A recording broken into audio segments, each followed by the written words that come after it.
In October 1948, as snow threatened to fall on a shattered Berlin, a historian and a pastor stood before a crowded theater and announced something that would change the shape of the Cold War.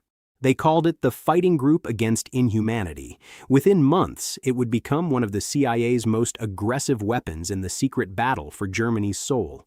Within years, its agents would be hunted, kidnapped, executed in Soviet prisons. And within a decade, its very existence would be erased, its files locked away in CIA vaults, its story buried beneath layers of denial and deniability.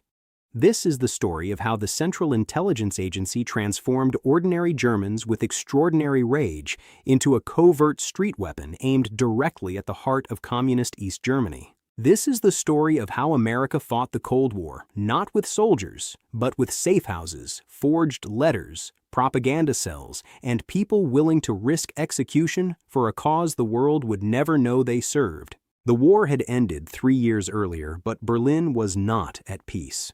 The city lay broken, divided not just by rubble, but by ideology, occupation, and fear.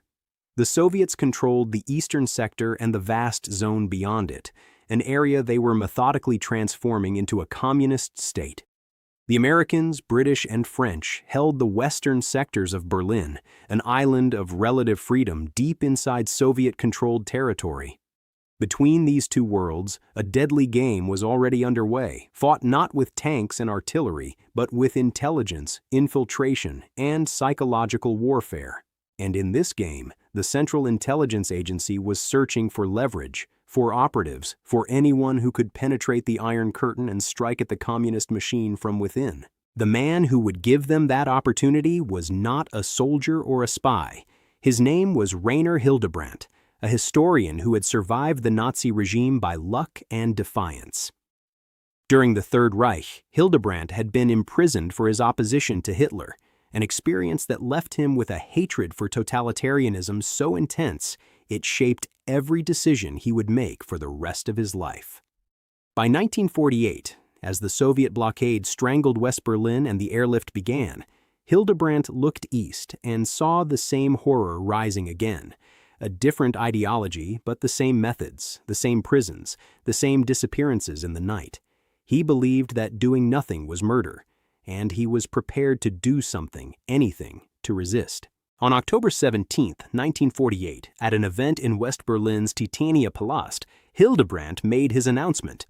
He declared the formation of the Kampfgruppe gegen Unmenschlichkeit, the fighting group against inhumanity, an organization dedicated to exposing the crimes of the communist regime in East Germany and providing a voice for those who had vanished into Soviet prisons.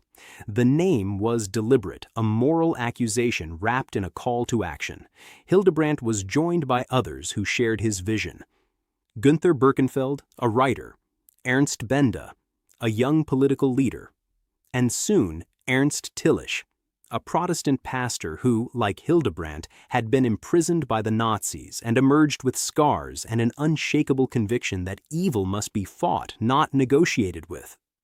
Together, they would build something that appeared to be a humanitarian organization but would quickly become much more. The fighting group's first mission was one that resonated across divided Germany. Thousands of people had disappeared into the Soviet zone, arrested by the NKVD or East German security forces, their families left with no information, no recourse, no hope.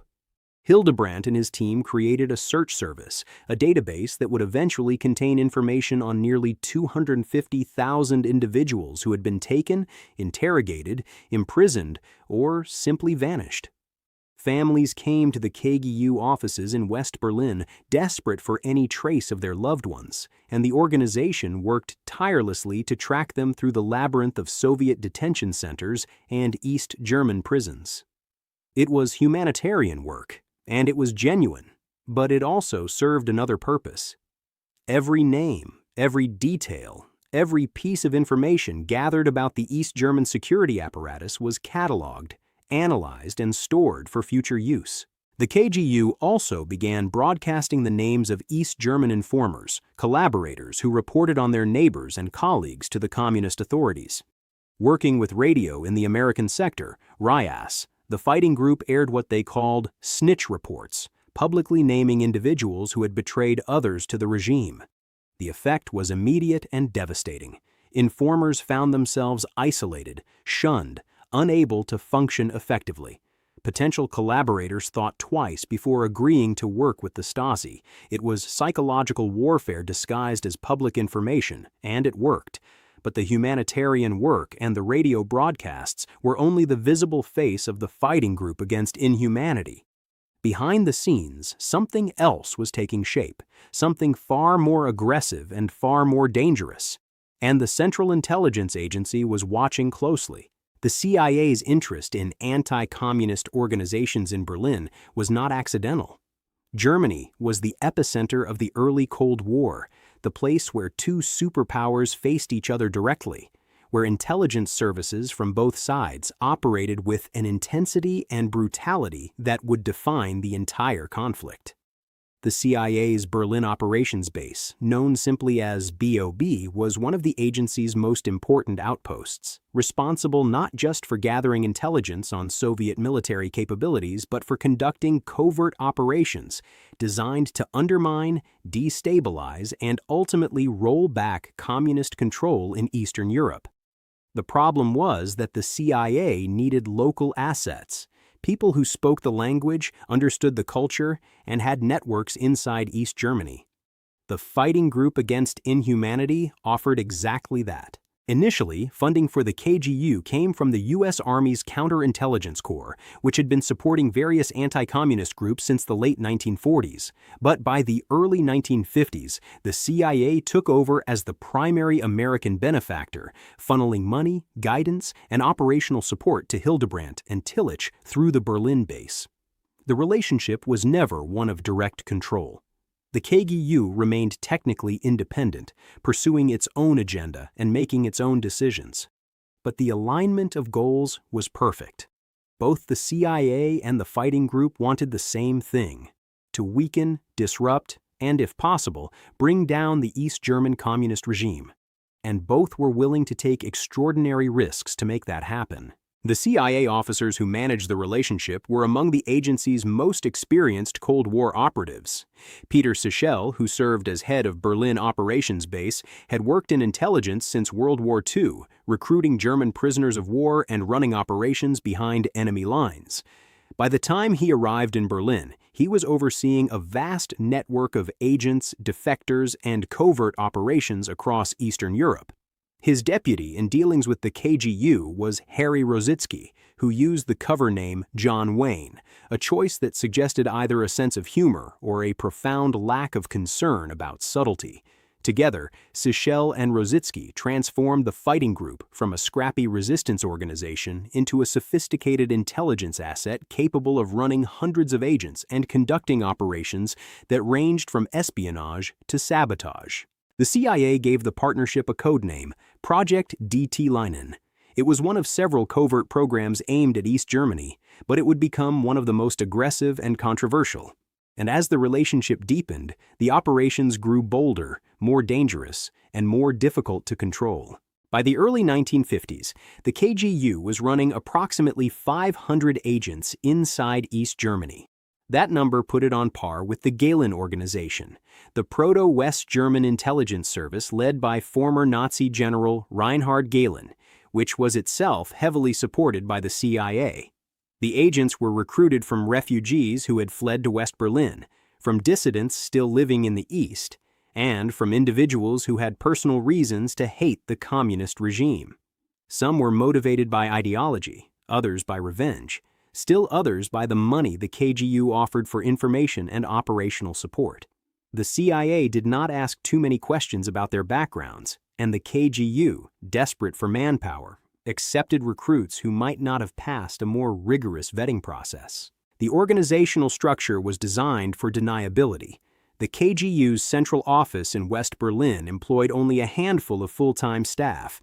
Beyond that were field operatives who managed sectors inside East Germany, and beneath them were networks of agents who gathered intelligence, distributed propaganda, and carried out specific operations. The most active and most dangerous part of the organization was known as Bureau 7, the unit responsible for what the CIA euphemistically called harassment operations.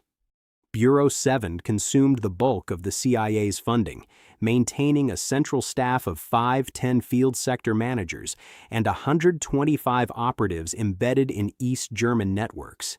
These were the people who received and circulated propaganda materials, who identified targets for disruption, and who, when the order came, carried out acts of sabotage. The intelligence the KGU provided to the CIA was extensive. Agents reported on political developments, military installations, economic conditions, and the activities of East German security forces.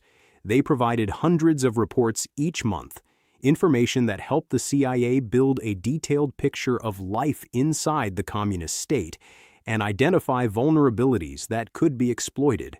Some of the intelligence was strategic, the kind of high-level political and military information that shaped U.S. policy.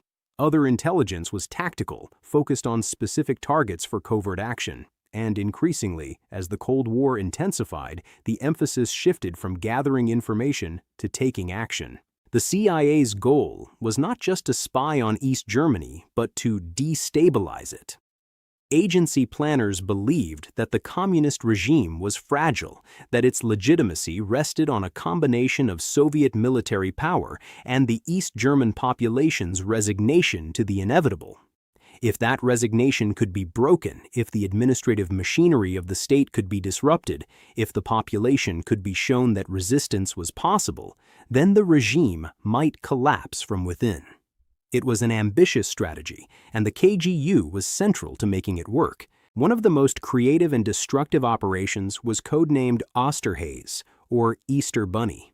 The KGU operatives forged 150,000 letters and sent them to state-owned stores across East Germany, ordering the shops to drastically cut prices on consumer goods.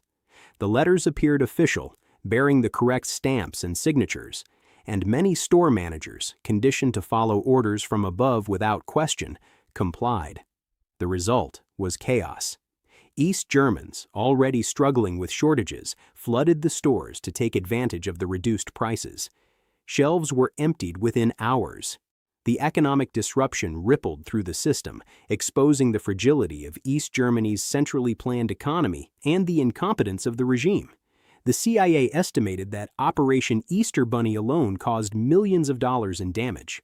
For the KGU, it was proof that asymmetric warfare, using creativity and deception rather than direct force, could achieve results far beyond what their limited resources should have allowed. But the KGU's operations were not limited to propaganda and economic disruption. They also included sabotage, and here the line between resistance and terrorism became dangerously blurred. KGU operatives destroyed railroad tracks, damaged transformers, scattered steel spikes on roads to disable vehicles, and sent threatening letters to East German officials. In 1951, the KGU carried out firebomb attacks on state-owned department stores in Leipzig using phosphorus ampoules. The buildings were crowded with shoppers, and only luck prevented mass casualties. Plans were made to blow up locks and railway bridges, but the operatives were caught before the attacks could be executed. The violence was intended to demonstrate that the regime could not protect its own infrastructure, that the communist state was vulnerable. But it also carried enormous risks, both for the operatives who carried out the attacks and for the CIA, which was funding and supporting an organization engaged in activities that, if exposed, would be catastrophic for American foreign policy. The CIA's relationship with the KGU was a partnership, not a dictatorship. The agency provided money, guidance, and occasionally intervened on behalf of the fighting group with the West German government when legal trouble arose. But the CIA could not fully control what the KGU did, and there is evidence that Hildebrandt and Tillich pursued operations the agency did not approve or even know about in advance. It was a dangerous arrangement, and as the operations grew more violent, the risk of exposure and blowback increased. In June 1953, East Germany exploded. Workers in East Berlin and other cities, frustrated by new economic performance norms that effectively demanded more work for the same pay, went on strike. The strikes quickly escalated into riots, with tens of thousands of East Germans taking to the streets to demand not just economic relief, but political change. Soviet tanks rolled in to crush the uprising, and when the smoke cleared, hundreds had been arrested, dozens killed. It was the first major challenge to communist rule in Eastern Europe, a moment that sent shockwaves through the Soviet Empire and raised urgent questions in Washington about what had triggered the unrest and what role, if any, the CIA had played. The truth is more complex than simple causation. The Berlin operations base did not have a specific project aimed at provoking an uprising. When the riots began, the CIA was caught off guard, and when East German and Soviet security forces closed the crossings between East and West Berlin, the agency lost contact with many of its networks inside the eastern sector. There was a later story, often repeated, that a CIA officer named Henry Heckscher had recommended arming the East German workers and that Washington rejected the idea. That story appears to be fiction. What is documented is that the Berlin base chief, by then William K. Harvey, sent a cable recommending that U.S. troops in West Berlin be put on alert, and that recommendation was rejected as too provocative. But here's the question. Did the KGU and the other CIA-backed activist groups create the conditions that made the uprising possible? The answer is almost certainly yes, at least in part. The propaganda the KGU distributed, the economic disruptions it caused, the constant harassment of East German officials, all of it contributed to a climate of instability and resentment. The KGU had harassment as one of its explicit goals, and Bureau 7 had been actively pursuing that mission for years. Whether the CIA intended to spark an uprising is unclear, but the agency's covert operations had created an environment in which such an uprising became more likely. And when it happened, the consequences were severe, not just for the East German regime, but for the people who had dared to resist. The East German Ministry for State Security, the Stasi, and its Soviet counterparts responded to the June uprising with brutal efficiency. Wave after wave of arrests swept through East Germany, targeting anyone suspected of involvement in anti-state activities. The KGU, because of its high profile and its aggressive operations, was a primary target. Agents were hunted, networks were rolled up, and those who were captured faced interrogation, show trials, and in many cases, execution. Between 1948 and 1959, at least 1,072 members or associates of the Fighting Group Against Inhumanity were arrested. The Soviets executed at least 121 of them. The East German regime executed 5 more. Many others received long prison sentences, often served in brutal conditions. One of the most high-profile cases was the kidnapping of Dr. Walter Lindsay, a senior official with the Committee of Free Jurists, another CIA-backed anti-communist organization that worked closely with the KGU. In July 1952, East German operatives grabbed Lindsay off the street in West Berlin in broad daylight and spirited him across the border.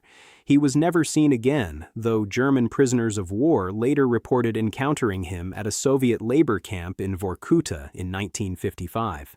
Through 1959, as many as 62 people associated with anti-communist groups were kidnapped from West Berlin and taken to East Germany. The message was clear: the communist regime would strike back, and no one was safe, not even in the western sectors. The scale of the Stasi's counterintelligence operation against the KGU was extraordinary. Eastern courts handed down at least 126 death sentences for alleged association with the fighting group. The executions were carried out by Soviet authorities, a reminder that the East German regime, for all its pretensions of sovereignty, remained under Moscow's control.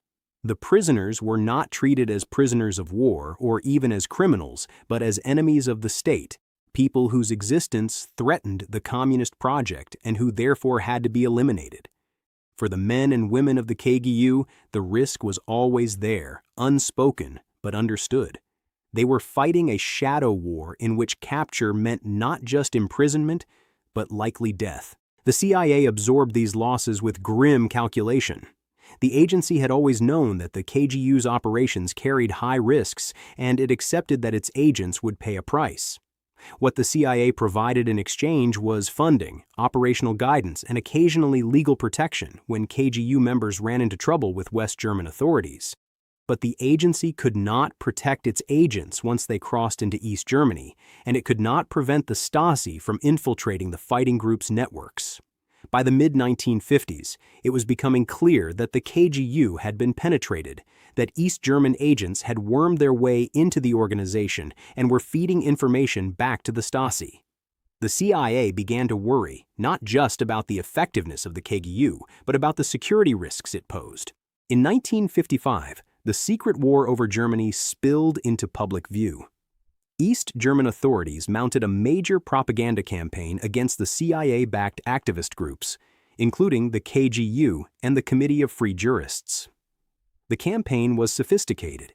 East German agents, posing as refugees, infiltrated the organizations, stole documents, and then defected back to East Germany, where the materials were used to expose the group's connections to American intelligence. The revelations were picked up by the West German press. Der Spiegel and Die Welt published exposés detailing the KGU's sabotage operations and its CIA funding. Suddenly, what had been a covert operation was front-page news. The CIA scrambled to contain the damage.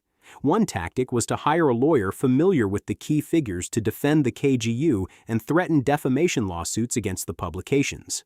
Another was to improve the cover arrangements for its covert projects, making them appear less like intelligence fronts and more like legitimate publishing or humanitarian enterprises.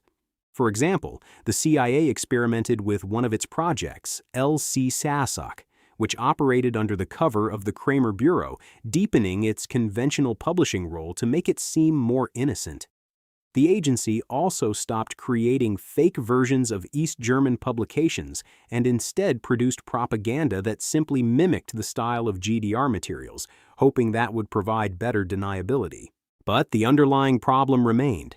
The CIA was running aggressive covert operations out of West Berlin and West Germany, and the governments of both the city and the Federal Republic were under increasing pressure to do something about it. By 1957, the issue had reached the West German parliament, the Bundestag, where debates made it clear that the Federal Republic was moving toward criminal investigations of the commando-type actions carried out by the KGU. West German authorities, caught between their alliance with the United States and domestic political pressure, wanted the CIA to hand over full responsibility for the covert operations, or shut them down.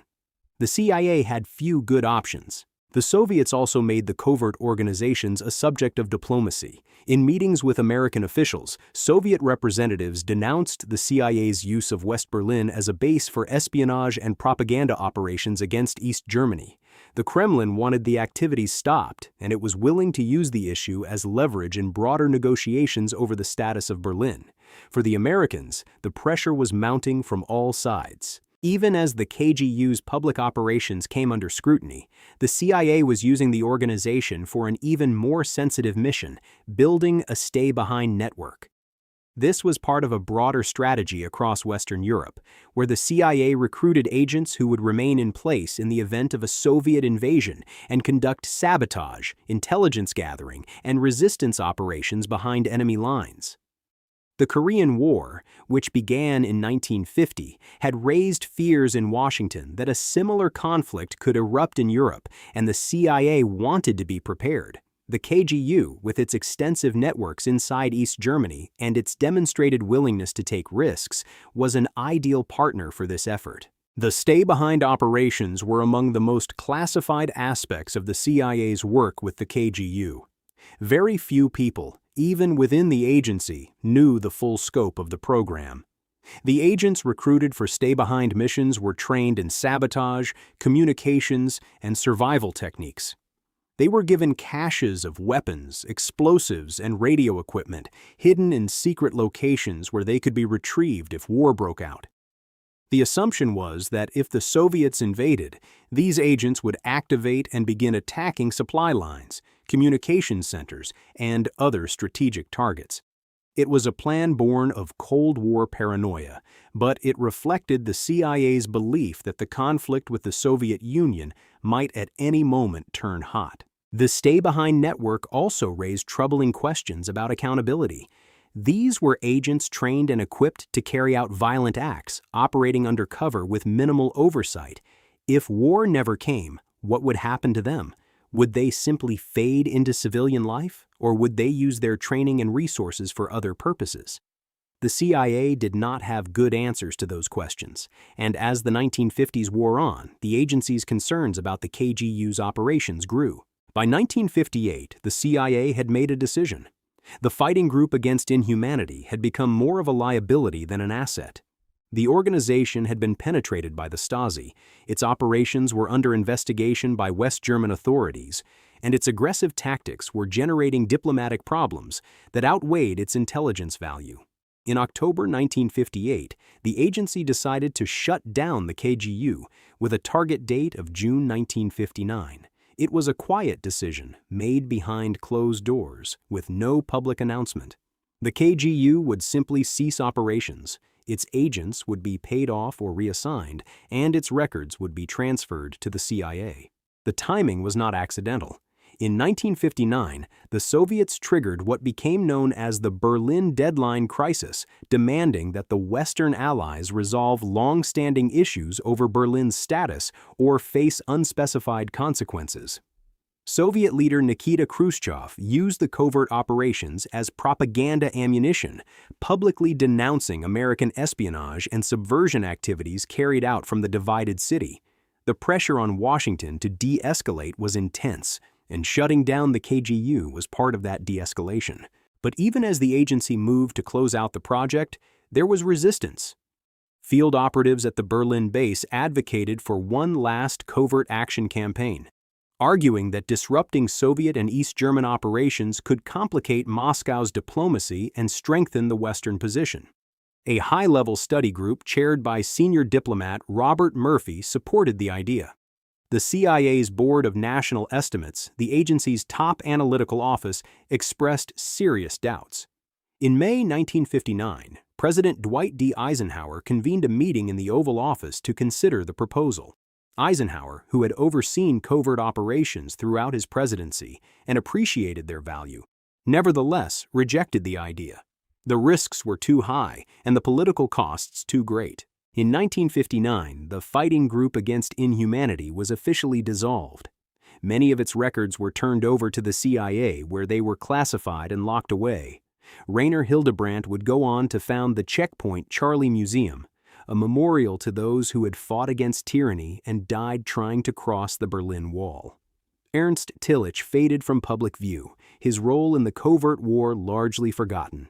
The agents who had risked their lives, the operatives who had carried out sabotage and espionage inside East Germany, received no public recognition, no medals, no acknowledgement of their service. For the CIA, it was the price of deniability. For the people who had fought in the shadows, it was the final betrayal. The story of the Fighting Group Against Inhumanity and the CIA's covert operations in Berlin raises questions that have never been fully answered. Did the operations work? Did they weaken the East German regime? Or did they simply provoke a brutal crackdown that cost hundreds of lives? The CIA certainly believed the KGU was valuable, calling it the most promising and successful of the various anti-communist organizations it supported in Germany. The intelligence the KGU provided helped the agency build a detailed picture of conditions inside East Germany, and the disruption operations demonstrated that the communist state was vulnerable to asymmetric warfare. But the cost was high. At least 1,072 people associated with the KGU were arrested, and more than 126 were executed. Families were destroyed, lives were shattered, and in the end, the East German regime survived. There is also the moral question. The KGU's operations included sabotage and arson attacks that could easily have resulted in mass casualties. The organization recruited individuals with questionable backgrounds, including some with Nazi pasts who may not have changed their views. The CIA funded and supported these activities, knowing the risks and accepting the consequences. Was it justified? The agency's answer was always the same. This was a war, and in war, difficult choices must be made. But for historians and ethicists looking back, the answer is not so clear. What is clear is that the covert war over Germany in the 1950s was far more brutal and far more complex than most people realize. The CIA's operations were not limited to gathering intelligence or supporting political parties. They included psychological warfare, economic sabotage, and support for violent resistance. The Soviets and the Stasi responded with equal brutality, hunting down agents, executing prisoners, and kidnapping people from the streets of West Berlin. The Cold War in Germany was not a Cold War at all. It was a hot war fought in the shadows, and the people who fought it on both sides paid the price. The fighting group's story also illustrates the limits of covert action. The CIA could fund and support the KGU, but it could not control it. The agency could provide operational guidance, but it could not prevent the organization from pursuing operations that were too extreme or too risky. And when the operations generated diplomatic and political problems, the CIA's only option was to shut them down, leaving the agents and operatives to fend for themselves.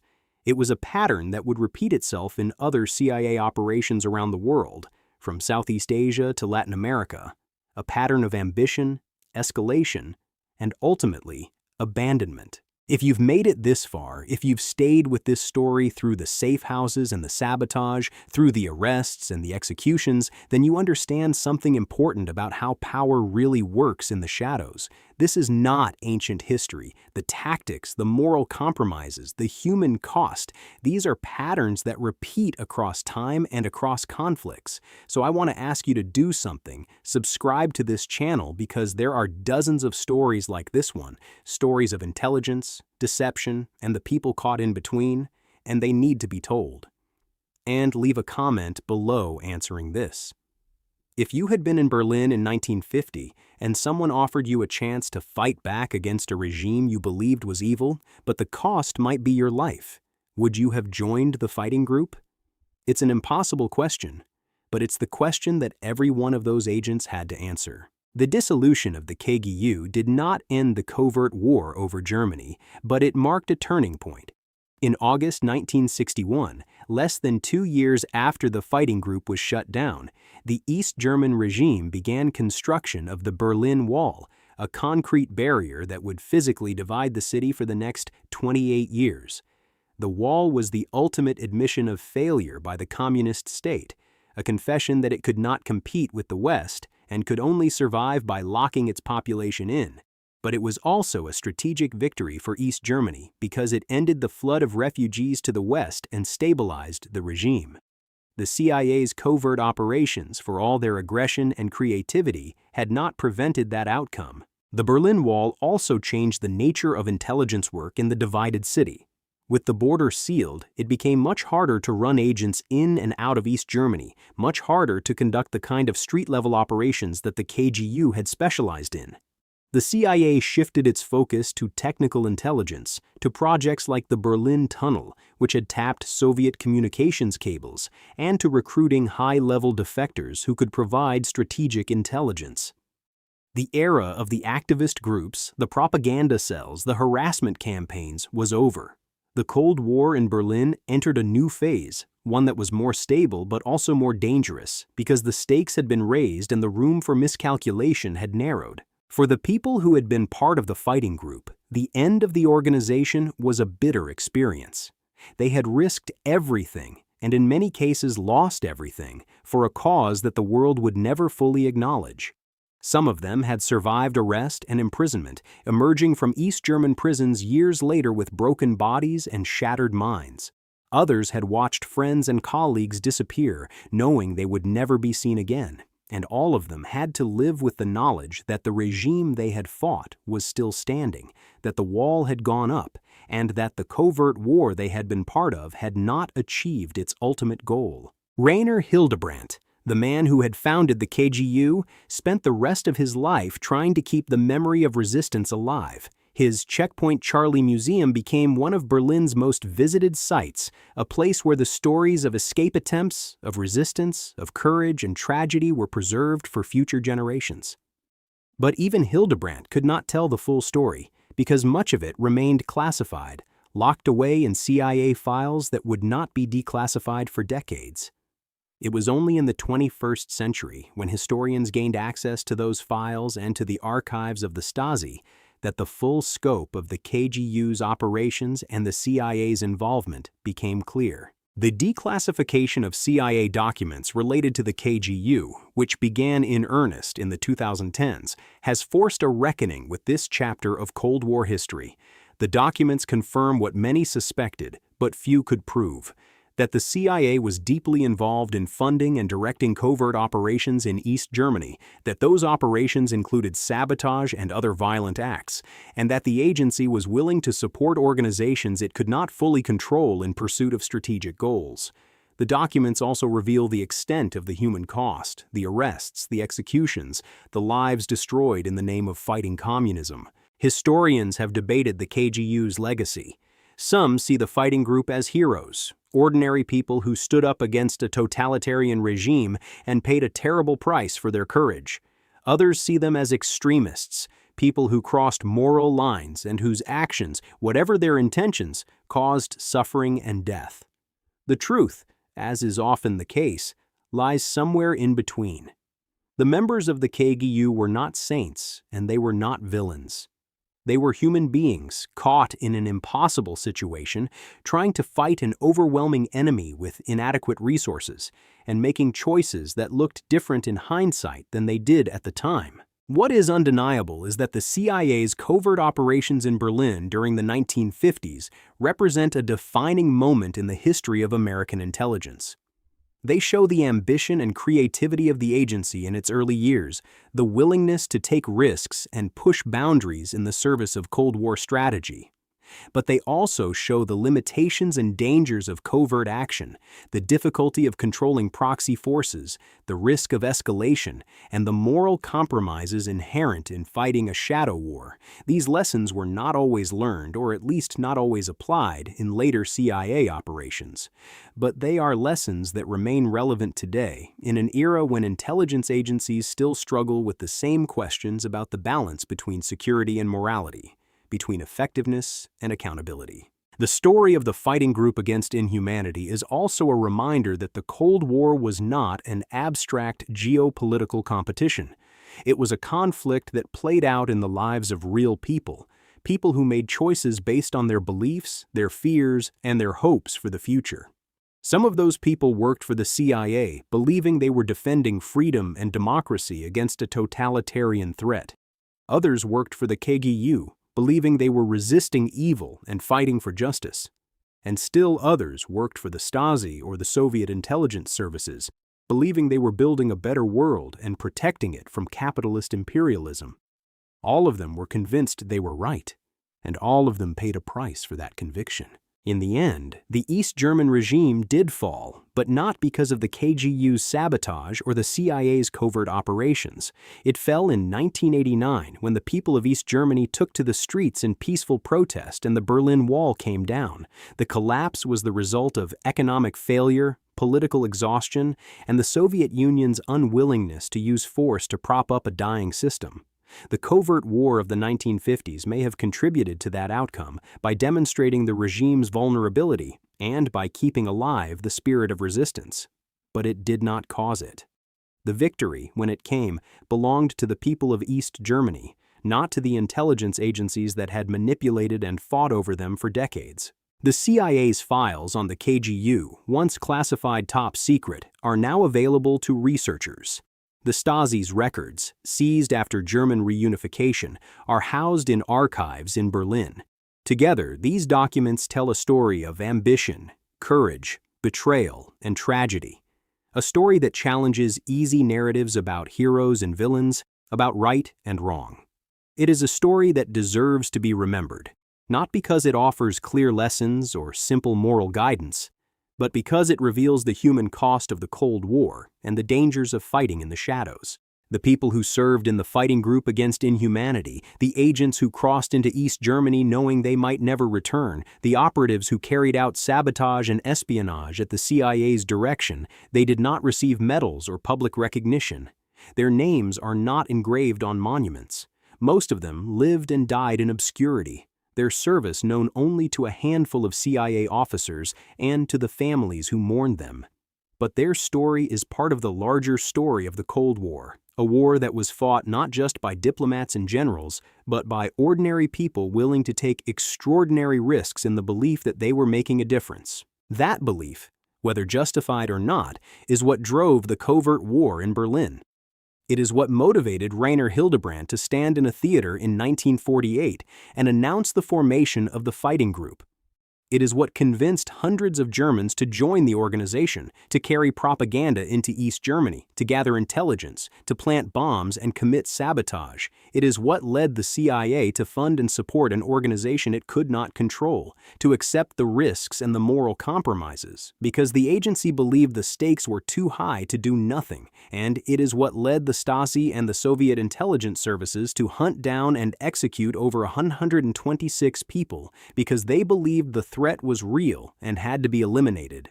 The Cold War in Berlin was a battle for the soul of Germany, and it was fought with every tool available: propaganda and espionage, sabotage and assassination, diplomacy and coercion. The CIA turned Berlin's anti-communist activists into a covert street weapon, and for a time, that weapon was sharp and dangerous. But weapons have a way of cutting both ways, and in the end, the cost of the covert war was paid not by the intelligence agencies or the governments that directed them, but by the people who believed the promises, who took the risks, and who died in the shadows. Their story, declassified and documented at last, is a testament to the courage and the tragedy of the Cold War, a reminder that history is written not just by the powerful but by the forgotten, and that the true cost of any war is measured not in strategic victories or geopolitical outcomes, but in the lives lost and the families shattered in the name of causes that future generations will struggle to understand.